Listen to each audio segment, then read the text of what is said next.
ഇത് mass Motors ആണ്. നമ്മുടെ സ്പ്ലെൻഡർ വണ്ടിയുടെ കാർബറേറ്ററിൻ്റെ ഭാഗമൊക്കെ നമ്മൾ ഫുള്ള് ക്ലീൻ ചെയ്ത് റീസെറ്റ് ആക്കിയതാണ്.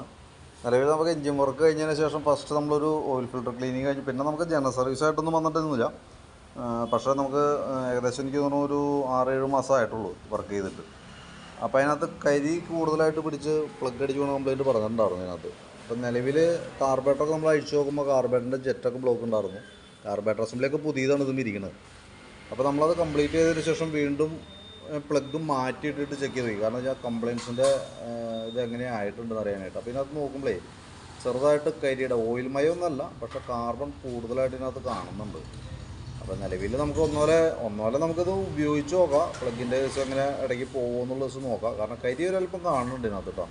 അപ്പോൾ അങ്ങനെ പോകുന്നുണ്ടെങ്കിൽ നമുക്ക് അപ്പം അഴിച്ചാലും മതി. അതല്ലാന്നുണ്ടെങ്കിൽ നമുക്കിപ്പോൾ അഴിച്ചത് പിസ്റ്റൻ്റെ ഭാഗത്ത് എന്തെങ്കിലും പ്രോബ്ലം, സിലിണ്ടർ പിസ്റ്റൻ്റെ ഭാഗത്ത് എവിടെയെങ്കിലും പ്രോബ്ലമോ വാൽവ് സീറ്റിന് എന്തെങ്കിലും പ്രോബ്ലം ഉണ്ടോ എന്നുള്ള ദിവസം വേണമെങ്കിൽ ഒന്ന് ചെക്ക് ചെയ്ത് നോക്കാവുന്നതാണ് കേട്ടോ.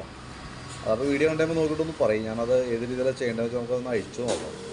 അഴിച്ചു നോക്കണേ അങ്ങനെ നോക്കാം. അതല്ലെങ്കിൽ കുറച്ച് ഇപ്പോൾ വണ്ടി കൊണ്ടുവന്ന് വെച്ചേർന്ന കാര്യമില്ല, നമുക്ക് കൊണ്ടുപോയിട്ട് വണ്ടി ഉപയോഗിച്ചിട്ട് അതിനിടയിൽ എന്തെങ്കിലും ഡാമേജ് വണ്ടോ എന്നുള്ള ദിവസം കൂടി നോക്കാം. കാരണം ഇപ്പോഴത്തെ പെട്രോളിൻ്റേതായിട്ടുള്ളൊരു പ്രോബ്ലം ഉണ്ട് നിലവിൽ.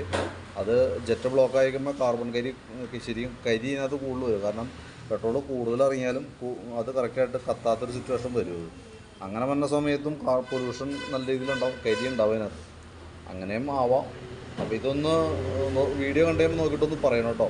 ഇനി അതല്ല നമുക്കത് അഴിച്ച് നോക്കേണ്ട കേസ് നമുക്കൊന്ന് അഴിച്ച് ചെക്ക് ചെയ്യാം. എങ്ങനെ വേണമെങ്കിലും നമുക്ക് ചെയ്യാം കേട്ടോ. അതൊന്ന് അഴിച്ച് നോക്കിയിട്ട് വേണമെങ്കിൽ ആ രീതിയിൽ നോക്കാം, എന്താ സംഭവിച്ചതെന്നുള്ള ദിവസം വേണമെങ്കിൽ ആ രീതിയിൽ നോക്കാം. നമുക്ക് കരി കൂടുതലായിട്ടുണ്ടെങ്കിൽ അതൊന്ന് ക്ലീൻ ചെയ്ത് റെഡിയാക്കാം. എനിക്ക് തോന്നുന്നു കറക്റ്റ് ഇതായിട്ട് നമ്മൾ ചെയ്തിട്ടില്ല, ചെയ്യാണ്ട് ഇങ്ങനെ കൊണ്ടുവന്നാൽ പറ്റിയേക്കണേ. നോർമൽ രീതിയിലൊന്നും ഒന്നും വരാറില്ല. ഇതിപ്പോൾ അങ്ങനെ വലിയ ഇഷ്യൂ ഒന്നുമല്ല, പക്ഷേ സാധാരണ ക്ലിയറായിട്ട് നമുക്ക് പ്ലഗൊക്കെ പുതിയ പ്ലഗ് ഇട്ടിട്ട് ഏകദേശം ഒരു 5-6 കിലോമീറ്റർ കൂടിയാലും പ്ലഗിനകത്ത് അങ്ങനെ കാർബൺ കാര്യമായിട്ട് വരില്ല. ഇതിനകത്ത് ചെറിയ തോതിലുണ്ട്. അതുകൊണ്ടാണ് ഞാൻ പറഞ്ഞതിൻ്റെ കേസ് കേട്ടോ. നോക്കിയിട്ടൊന്ന് പറയും എന്താ ചെയ്യേണ്ടതെന്ന് വെച്ചാൽ നമുക്കത് ആ രീതിയിൽ നമുക്ക് അഴിച്ചു നോക്കണമെങ്കിൽ നോക്കാം. അങ്ങനെ വേണമെങ്കിലും ചെയ്യാം കേട്ടോ.